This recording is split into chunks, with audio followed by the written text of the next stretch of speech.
Michezo ni afya, na michezo inatusaidia kujiepuka magonjwa yale ambayo sio ya kuambukiza kama pressure na sukari mengine, lakini pia wakati wote unakuwa active.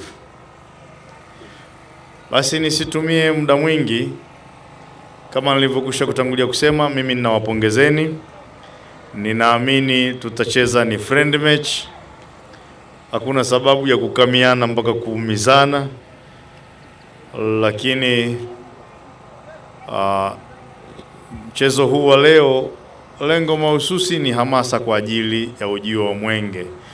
Sisi watu wa Babati mjini, hususan halmashauri yetu ya mji wa Babati, tunatazamia kuupokea Mwenge kesho katika viwanja vya shule ya Wangbai, kata ya Sigino.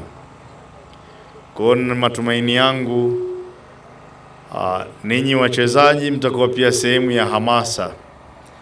Hata kesho tutakapopokea Mwenge kwenye mkesha wa Mwenge katika viwanja vya stendi ya zamani, ninaamini sote tutashirikiana kwa pamoja katika mkesha wa Mwenge, kwa sababu kwanza ni kuwatia moyo vijana wenzetu ambao wamechaguliwa kitaifa kukimbiza Mwenge. Na bahati nzuri sisi watu wa Manyara, imekuwa bahati miongoni mwa wakimbiza Mwenge tuna mtu mmoja, kijana mwenzetu, mwenyekiti wa umoja wa vijana wa CCM mkoa wa Manyara, ndugu yetu Inyasi.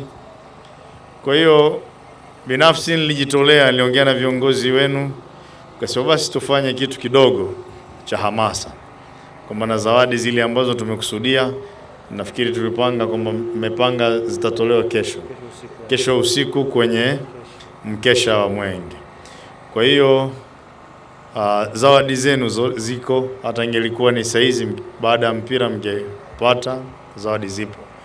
Kwa hiyo mimi niwaahidi ushirikiano wakati wote, na ninatazamia huko mbele tuangalie namna Mr. Shafi ya kuona ushiriki wa timu nyingi, zianzie kwenye mitaa huko, baadaye kwenye kata, tuje tucheze kwenye jimbo, walau mambo yaweze kwenda. Najipanga tutaanzisha ligi hiyo.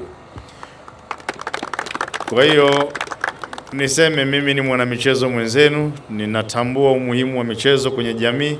Kwa hiyo niwaahidi ushirikiano wakati wote.